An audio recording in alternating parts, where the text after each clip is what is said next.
ఓం శాంతి. బాబా ప్రతిరోజు మురళి ద్వారా మన సంస్కారాలలో పరివర్తనను తీసుకురావడానికి, సంస్కార పరివర్తనతో సంసార పరివర్తనను తీసుకురావడానికి అనేక విషయాలను చెప్తూ ఉంటారు. ఈరోజు మురళిలో ధారణలో బాబా అనేక విషయాలను వినిపించారు.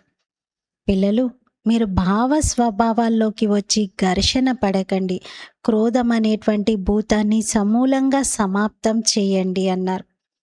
మన వ్యక్తిత్వంలో, వ్యవహారంలో ఎక్కడ కూడా ఇతరులతో గొడవ పడే విధమైనటువంటి నేచర్ ఉండకూడదు. ఒకరికొకరు సహయోగులుగా కండి అన్నారు బాబా. మీరు నాకు రైట్ హ్యాండ్ పిల్లలు కదా, కాబట్టి అందరికీ సహయోగం అందించే విధంగా ఉండండి, శ్రేష్ట కర్మలే చెయ్యాలి అన్నారు. ఇది 4th ఆగస్ట్ 2026 మురళి. మధురమైన పిల్లలు, బాబాకు రైట్ హ్యాండ్గా అవ్వాలనుకుంటే ప్రతి విషయంలోనూ రైటియస్గా అవ్వండి, సదా శ్రేష్ట కర్మలను చేయండి. బాబాకు కుడి భుజంగా అవ్వాలి అనుకుంటే మనము ప్రతి విషయంలోనూ సత్యంగా ఉండాలి, అప్పుడే శ్రేష్ట కర్మలను చేయగలుగుతాం. ప్రశ్న: ఏ సంస్కారము సేవలో చాలా విఘ్నాన్ని కలిగిస్తుంది? జవాబు: భావ స్వభావాల కారణంగా పరస్పరం ద్వైత మతంతో సంస్కారాలు ఏవైతే ఏర్పడతాయో అవి సేవలో చాలా విఘ్నాన్ని కలిగిస్తాయి. రెండు మతాలు ఉన్నట్లయితే అందులో ఎంతో నష్టం కలుగుతుంది. క్రోధం అనే భూతం ఎటువంటిదంటే అది భగవంతుణ్ణి కూడా ఎదుర్కొనేలా చేస్తుంది. కావున మధురమైన పిల్లలు, ఇటువంటి సంస్కారాలు ఏవైనా ఉంటే వాటిని తొలగించుకోండి అని బాబా అంటారు. భావ స్వభావాల కారణంగా ద్వైత మతము చాలా నష్టాన్ని కలిగిస్తుంది. దీది చెప్పేవారు, ఎప్పుడైనా సేవలో కానీ సంఘటనలో కానీ అందరి హృదయాలను గెలుచుకోవాలి అంటే ఒకరు చెప్తే ఇంకొకరు వినడం, ఇది అలవాటు చేసుకోవాలి ఏకమతం పైన నడవడానికి. అందుకే భావ స్వభావాల ఘర్షణ పడకుండా ఉండాలి అంటే ద్వైత మతం లేకుండా ఉండాలి. సేవలో విఘ్నాలను కలిగించేవి ఇవే. దీనికోసం ఒకరితో ఒకరు స్వభావాల్ని, సంస్కారాల్ని కలుపుకునేటువంటి అభ్యాసం చేయాలి. పాట: భాగ్యాన్ని మేల్కొల్పుకొని వచ్చాను. ఓం శాంతి. మధురాతి మధురమైన ఆత్మిక పిల్లలు పాట విన్నారు. ఆత్మిక పిల్లలు అనగా పరమాత్మ అయినటువంటి శివబాబా యొక్క పిల్లలు. ఆత్మలు శరీరం అనేటువంటి కర్మేంద్రియాల ద్వారా ఈ పాటను విన్నారు, చెవుల ద్వారా విన్నారు. ఇప్పుడు పిల్లలు ఆత్మాభిమానిగా అవ్వాలి. ఎంత శ్రమ ఉంటుంది ఇందులో. గడియ గడియ స్వయాన్ని ఆత్మగా భావిస్తూ తండ్రిని స్మృతి చేయాలి. ఇదొక గుప్తమైనటువంటి కృషి. బాబా గుప్తమైన వారు, అలాగే పురుషార్థం కూడా గుప్తంగా చేయిస్తారు. పిల్లలు నన్ను స్మృతి చేసినట్లయితే కల్పపూర్వం అనగా 5000 సంవత్సరాల క్రితం వలె మళ్ళీ సతోప్రధానంగా అవుతారు అని బాబా స్వయంగా వచ్చి అంటారు. మేమే సతోప్రధానంగా ఉండేవారిమి, మళ్ళీ ఇప్పుడు మేమే తమో ప్రధానంగా అయ్యాము అని పిల్లలు అర్థం చేసుకున్నారు. తప్పకుండా సతోప్రధానంగా అవ్వాలి. పోగొట్టుకున్నటువంటి భాగ్యాన్ని తిరిగి పొందటానికి పురుషార్థం చేయించేవారు ఒక్క సర్వశక్తివంతుడైన బాబాయేనని పాటలో ఉంటుంది. ఎందుకంటే వారు అందరినీ పావనంగా తయారు చేస్తారు కదా. హే ఆత్మిక పిల్లలు, ఇప్పుడు మీరు మీ భాగ్యాన్ని తయారు చేసుకునేందుకే ఇక్కడికి వచ్చారు అని బాబా అంటారు. విద్యార్థులు తమ భాగ్యాన్ని తయారు చేసుకునేందుకు పాఠశాలలోకి, కళాశాలలోకి వెళ్తారు. వాళ్ళైతే చిన్నపిల్లలు. మీరు చిన్నపిల్లలేమీ కాదు, మీరు పెద్దవారు, వృద్ధులు కూడా. మీ భాగ్యాన్ని తయారు చేసుకుంటున్నారు. ఇక్కడ కొందరు వృద్ధులు కూడా ఉన్నారు. వృద్ధాప్యం కన్నా యవ్వనంలో చదువుకోవడం మంచిది. యువకుల బుద్ధి బాగుంటుంది. ఇది అందరి కొరకు చాలా సహజమైనది. బాబా ఎదురుగా చిన్నపిల్లలు కూడా కూర్చొని ఉన్నారు. అందుకే బాబా పెద్దవాళ్ళని చిన్నవాళ్ళని చూస్తూ మాట్లాడుతూ బాబా అన్నారు, వీళ్ళ శరీరం అయితే చిన్నది, మీ శరీరం అయితే పెద్దది, వీళ్ళు చిన్న పిల్లలు, ఇంతగా అర్థం చేసుకోలేరు. ఎందుకంటే వీరి ఇంద్రియాలు చిన్నగా ఉన్నాయి. స్తుతి, నింద, సుఖ దుఃఖాలు మొదలైన విషయాలను మీరే అర్థం చేసుకుంటారు. ఆత్మ ఒక బిందువు. శరీరం పెరుగుతూ ఉంటుంది. ఆత్మ అయితే ఏకరసంగానే ఉంటుంది. ఎప్పుడు తరగదు, పెరగదు. ఆ ఆత్మ వృద్ధి కొరకు తండ్రి కస్తూరి వంటి కానుకను ఇస్తున్నారు. ఎందుకంటే ఇప్పుడు బుద్ధి పూర్తిగా తమో ప్రధానంగా అయిపోయింది. ఇప్పుడు మళ్ళీ స్వచ్ఛంగా కూడా అవుతుంది. మీకు అర్థం చేయించడానికి ఈ చిత్రాలన్నీ బాగా ఉపయోగపడతాయి. భక్తి మార్గంలో దేవతల ముందుకు వెళ్ళి శిరస్సు వంచుతారు, పూజ చేస్తారు. ఇంతకుముందు మీరు కూడా అంధశ్రద్ధతో అలా వెళ్ళేవారు కదా, శివాలయాల్లోకి వెళ్ళేవారు. కానీ వీరు శివబాబా అన్నది మాత్రం తెలీదు. తండ్రి నుండి తప్పకుండా వారసత్వం లభించింది. అందుకే వారి మహిమను గానం చేస్తారు. ఎవరైనా మంచి పని చేసి వెళ్తే వారి మహిమను గానం చేస్తారు కదా. శివబాబా స్టాంపును మీరు తయారు చేయాలి. కానీ ఇప్పటి వరకు చూడండి, దాదీలవి, బ్రహ్మా బాబావి స్టాంప్స్ తయారయ్యాయి. కానీ శివబాబా స్టాంపు తయారే కాలేదు. శివబాబా గీతా జ్ఞానదాత అన్న స్టాంపును సహజంగా తయారు చేయవచ్చు. ఆ తండ్రి అందరికీ సుఖాన్ని ఇస్తారు. శివబాబా స్టాంపును తయారు చేయాలి. శివబాబా యొక్క స్టాంప్ రిలీజ్ చేయాలి అంటున్నారు. బ్రహ్మాబాబా స్టాంప్ 1994లోనే రిలీజ్ అయింది. ఆ తర్వాత దాది ప్రకాష్ మణి గారి స్టాంప్ కూడా రిలీజ్ అయింది. ఆ తర్వాత జానకి దాదీజీ యొక్క స్టాంప్ కూడా రిలీజ్ అయింది. కానీ శివబాబా స్టాంప్ని ఇంతవరకు తయారీ చేయలేదు. బాబా అయితే ఎప్పుడో చెప్పారు, పిల్లలు తండ్రి యొక్క స్టాంపును తయారు చేయండి. శివబాబా గీతా జ్ఞానదాత అన్న స్టాంపును సహజంగా తయారు చేయవచ్చు. ఆ తండ్రి అందరికీ సుఖాన్ని ఇస్తారు. నేను మిమ్మల్ని సుఖధామానికి యజమానులుగా తయారు చేస్తానని బాబా అంటారు. వృద్ధులు కూడా తాము విచిత్రుడైన శివబాబా వద్దకు వచ్చారని భావిస్తారు. వారు ఈ చిత్రంలోకి అనగా ఈ బ్రహ్మ తనువులోకి ప్రవేశించారు. నిరాకారుణ్ణి విచిత్రుడని అంటారు కదా. మేము శివబాబా వద్దకు వెళ్తున్నాము, వారు ఈ శరీరాన్ని అల్పకాలికంగా ధారణ చేశారు అని బుద్ధిలో ఉంటుంది. వారు పతితులను పావనంగా తయారు చేసి ముక్తి జీవన్ముక్తులను ఇస్తారు. లేక శాంతిధామము సుఖధామానికి వారసులుగా తయారు చేస్తారు శివబాబా. మనుషులు శాంతి కొరకు ఎంతగా కష్టపడుతూ ఉంటారు, ఎన్ని ప్రయత్నాలు చేస్తూ ఉన్నారు. మనశ్శాంతి దొరకాలని, ఇంట్లో ఉంటూ కూడా శాంతి యొక్క అనుభవం చెయ్యాలి అని ఏవేవో సాధనాలని కనిపెడుతూ ఉన్నారు. అయినా అడుగడుగునా శాంతికి దూరం అవుతూనే ఉన్నారు. భగవంతుడు లభిస్తే శాంతి లభిస్తుంది. సుఖం కొరకు పురుషార్థమైతే చెయ్యరు. మనుషులు శాంతి కొరకే కష్టపడుతూ ఉంటారు. భగవంతుడు లభిస్తే శాంతి లభిస్తుంది. తండ్రి వద్దకు ఇంటికి వెళ్ళాలి అని, భగవంతుడు లభించాలి అని భావిస్తారు. అంటే భక్తులు ఎవరైతే ఉంటారో వారు భగవంతుణ్ణి ఇంటికి తీసుకెళ్ళు, నీ దగ్గరికి తీసుకెళ్ళు, నీలో కలిపేసుకో అని ఇలా ప్రార్థిస్తూ ఉంటారు. ఈ సమయంలో అందరూ ముక్తిని కోరుకునేవారే. జీవన్ముక్తిని తీసుకునేవారు కేవలం బ్రాహ్మణ పిల్లలైన మీరే. మిగిలిన వారంతా ముక్తిని కోరుకునేవారే. జీవన్ముక్తి యొక్క దారిని చూపించేవారు ఎవ్వరూ లేరు. సన్యాసులు మొదలైన వారి వద్దకు వెళ్ళి శాంతిని కోరుతారు.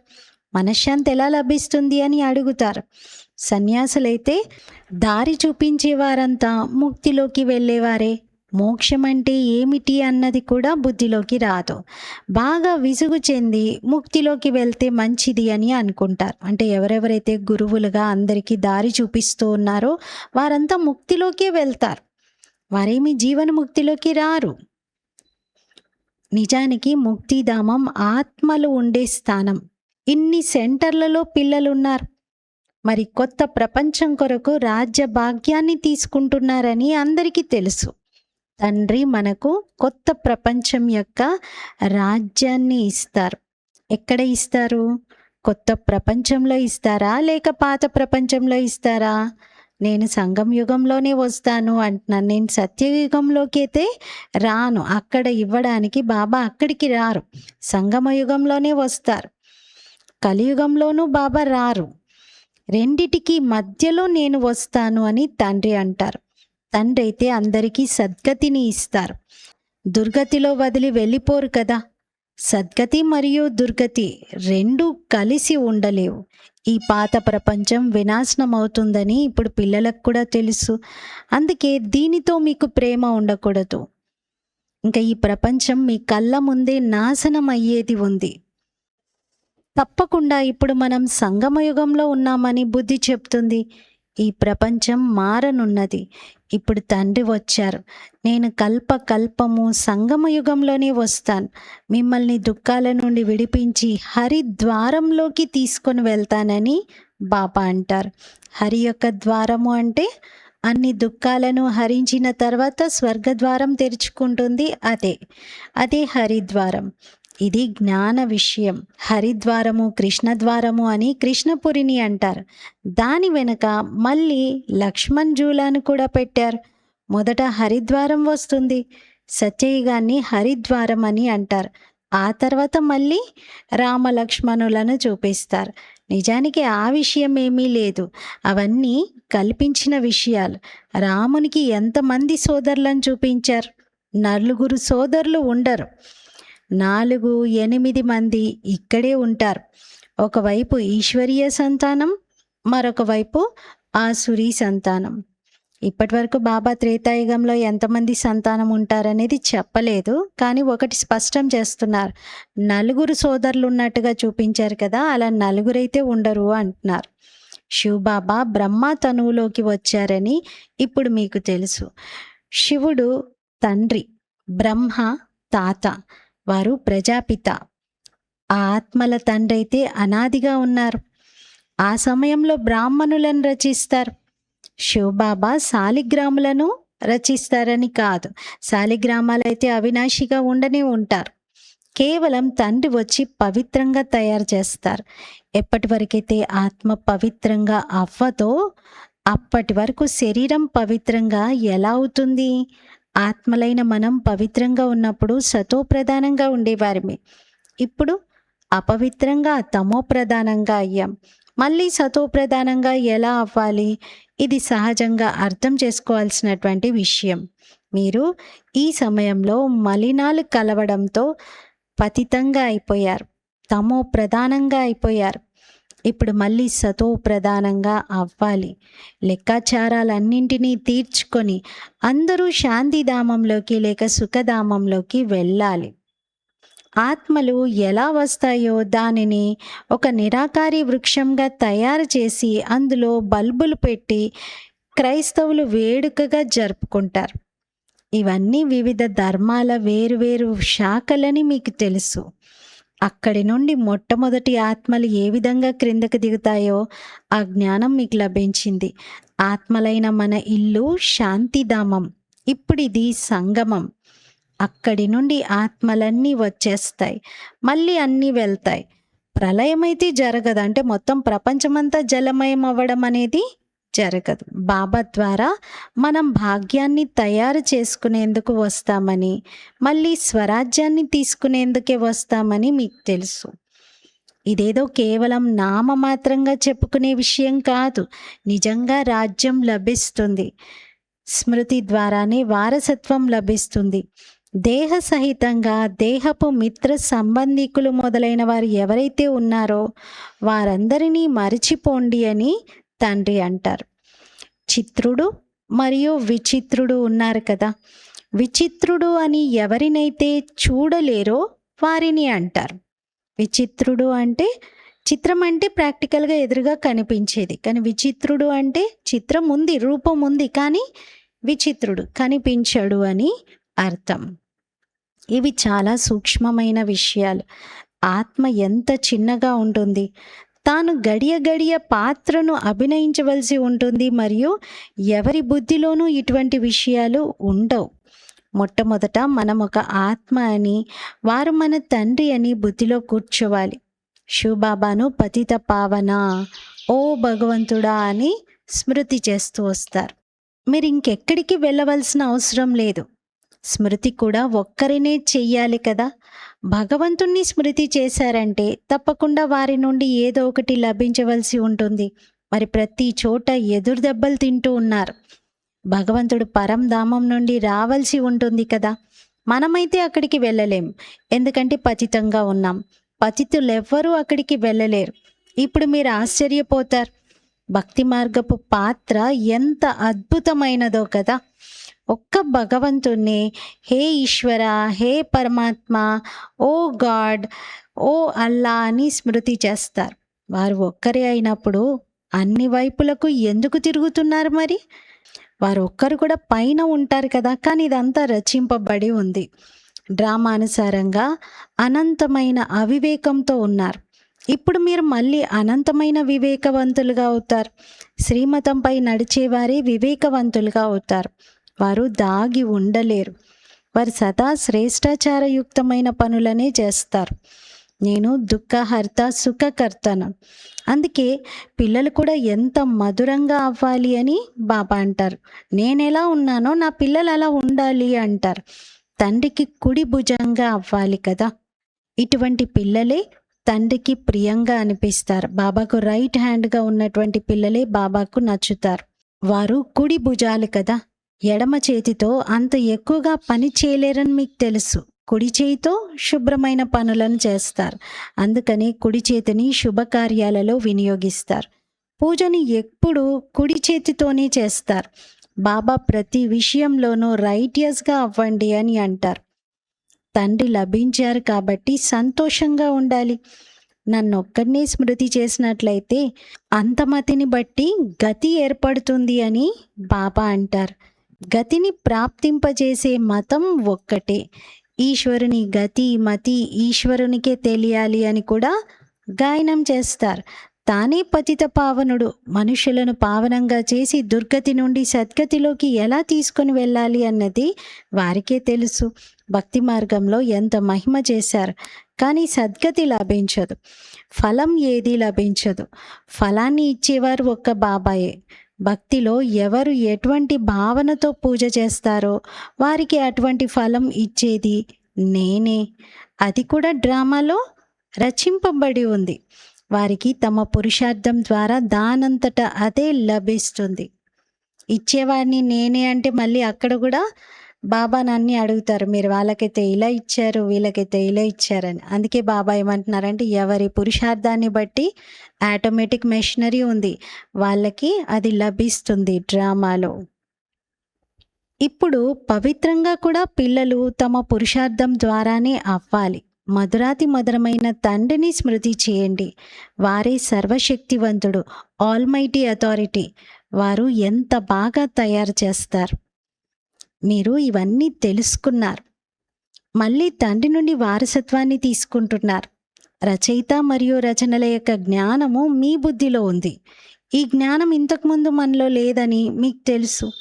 యజ్ఞ తపస్సులు చేయడం, శాస్త్రాలు మొదలైనవన్నీ వినడం, ఇవన్నీ శాస్త్రాల జ్ఞానం. దానిని భక్తి అని అంటారు. అందులో లక్ష్యం వేరు, ఉద్దేశం ఏమీ ఉండదు. చదువులో లక్ష్యం ఉద్దేశం ఉంటుంది. ఏదో ఒక విధమైన జ్ఞానం ఉంటుంది. మనము పతితుల నుండి పావనంగా తయారవుతున్నాం. జ్ఞానం పతిత పావనుడైన తండ్రి ఇస్తున్నారు. సృష్టి ఆది మధ్యాంత జ్ఞానాన్ని బాబా ఇచ్చారు. ఈ సృష్టి చక్రం ఎలా తిరుగుతుందో తెలియజేశారు. ఇందులో నటులందరూ పాత్రదారులు. ఈ అనాదిగా ఉన్నటువంటి నాటకం రచింపబడి ఉంది. ఈ అనంతమైన జ్ఞానము తప్పకుండా ఉండాలి. ఇప్పుడు మనం ఘోర అంధకారం నుండి వెలువడి అతి ప్రకాశంలోకి వెళ్తున్నామని పిల్లలైన మీకు తెలుసు. ఇప్పుడు మీరు దేవతలుగా అవుతున్నారు. ఆది సనాతన దేవీ దేవత ధర్మమును హిందూ ధర్మం అని పిలుస్తారని కూడా మీరు అర్థం చేయించాలి. మెల్లమెల్లగా ఈ విషయాలను కూడా అర్థం చేసుకుంటారు. పిల్లలు లేచి నిల్చోవాలి. సేవలో ధైర్యంగా ముందుకెళ్ళాలి. ఇందులో ఎంతోమంది పిల్లలు కావాలి. ఢిల్లీలో కాన్ఫరెన్స్ చేయవలసి ఉంటుంది. ఢిల్లీనే ఫరిస్తాన్ అని కూడా అంటారు. ఈ యమునా తీరము ఉండేది, ఢిల్లీ రాజధానిగా ఉండేది. అది ఎంతోమంది చేతుల్లోకి వచ్చింది. దేవతల రాజధాని కూడా ఇదే. ఢిల్లీలో చాలా పెద్ద కాన్ఫరెన్స్ జరగాలి. కానీ మాయ ఎటువంటిదంటే అది ఆ పనిని చెయ్యనీయదు. కాన్ఫరెన్స్ చెయ్యాలి అని బాబా చెప్తే ఆ సమావేశాలు ఎందుకు, అంత రిస్క్ ఎందుకు, ఇప్పుడంత ఖర్చు ఎందుకు అంటూ మాయ విఘ్నాలను కూడా కలిగిస్తూ ఉంటుంది. ఈ రోజుల్లో భావ స్వభావాలు కూడా ఎన్నో ఉన్నాయి కదా. పిల్లలు పరస్పరం కలిసి సేవలో నిమగ్నం అవ్వాలి. వారు కూడా పరస్పరం కలుసుకోకపోతే రాజ్యాలే ఎగిరిపోతాయి. 2 పార్టీలవుతే ప్రెసిడెంట్ని కూడా ఎగరగొట్టేస్తారు. ద్వైత మతం చాలా నష్టపరుస్తుంది. మళ్ళీ భగవంతుణ్ణి ఎదుర్కొనేందుకు కూడా వెనకాడరు. ఎంతో నష్టపోతారు కూడా. క్రోధమనే భూతం ప్రవేశిస్తే ఇక చెప్పడానికి వీల్లేదు. అందుకే బాబా బెల్లం రుచి బెల్లానికి దాని సంచికి మాత్రమే తెలుస్తుంది అని అంటారు. తండ్రి పిల్లలకు సృష్టి ఆది మధ్యాంత జ్ఞానాన్ని వినిపిస్తున్నారు. ఎవరైనా ధారణ చేసినా చేయకపోయినా అది పురుషార్థం పైన ఆధారపడిపోతుంది. కానీ బాబా ఎవరిపైన ఆశీర్వాదము లేక కృప మాత్రం చూపించరు. ఇందులో కృప మొదలైనవి అడిగే అవసరమే లేదు. ప్రేరణ ద్వారా జ్ఞాన యోగాలను నేర్పించడం జరగదు. ఒకవేళ అలాగే జరిగి ఉంటే ఈ అశుద్ధమైన ప్రపంచంలోకి నేను రావాల్సిన అవసరం ఏముంది అంటున్నారు బాబా. ప్రేరణ, ఆశీర్వాదాలు ఇవన్నీ భక్తి మార్గపు పదాలు. ఇక్కడ పురుషార్థం చేయాల్సి ఉంటుంది. ప్రేరణ విషయం ఏమీ లేదు. మీకు 3 ఇంజన్లు లభించాయి. అక్కడైతే తండ్రి వేరు, టీచర్ వేరుగా లభిస్తారు, గురువు చివరిలో లభిస్తాడు. ఇక్కడైతే వీరు ముగ్గురు కలిసే ఉన్నారు. నేను మిమ్మల్ని పూజ్యులుగా తయారు చేస్తాను, మీరు మళ్ళీ పూజారులుగా అయిపోతారని బాబా అంటారు.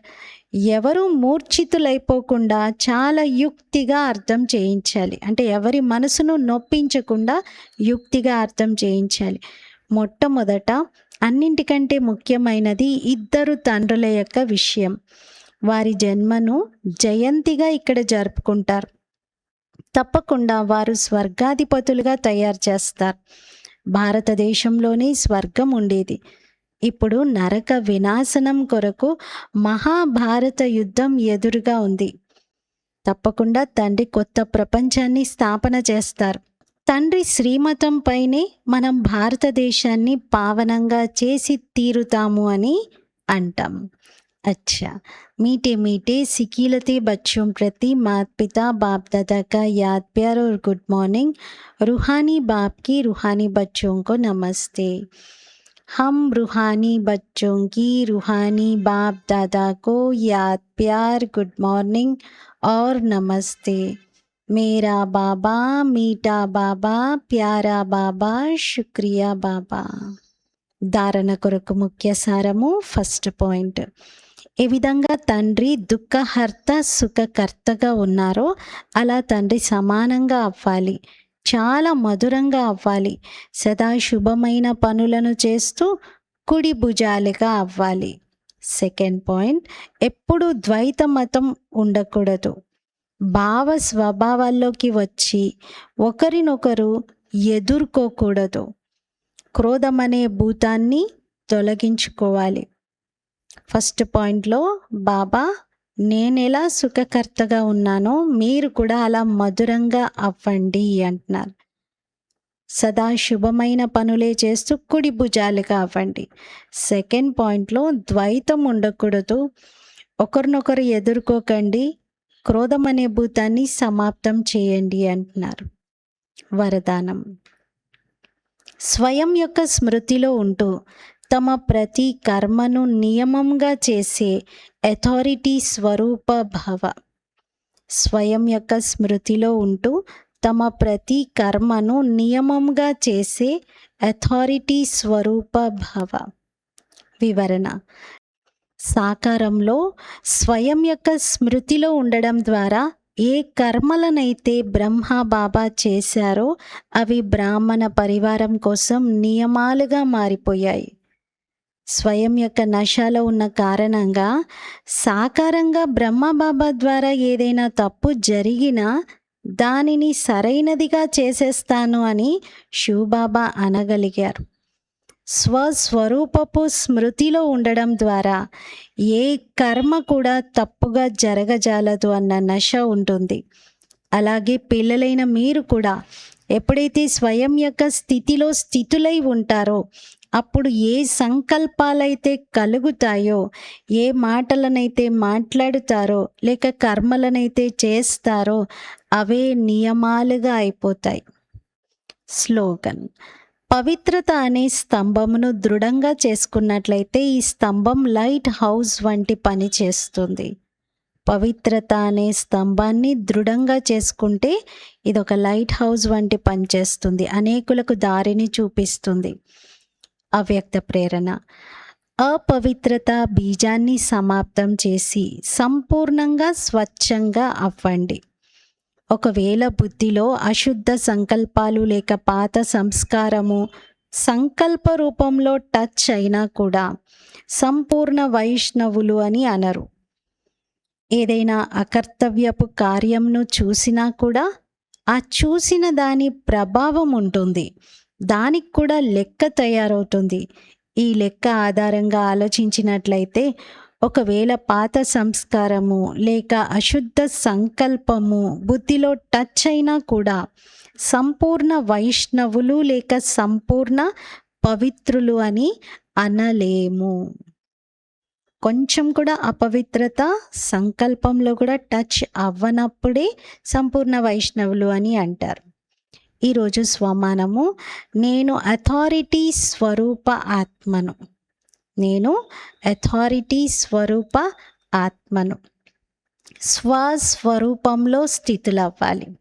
అంటే నేనెవరిని అనేటువంటి స్మృతిలో ఉంటూ ఆ స్థితిలో ఉండడం వలన మన ద్వారా ఎలాంటి తప్పులు జరగవు. మనం చేసే కర్మలే చట్టంలాగా నియమాలుగా తయారవుతాయి. బ్రహ్మబాబా అలాగే చేశారు. దానినే మనం ఫాలో చేస్తూ ఈరోజు నేను అథారిటీ స్వరూప ఆత్మను అని అనుభవం చేద్దాం. ఓం శాంతి.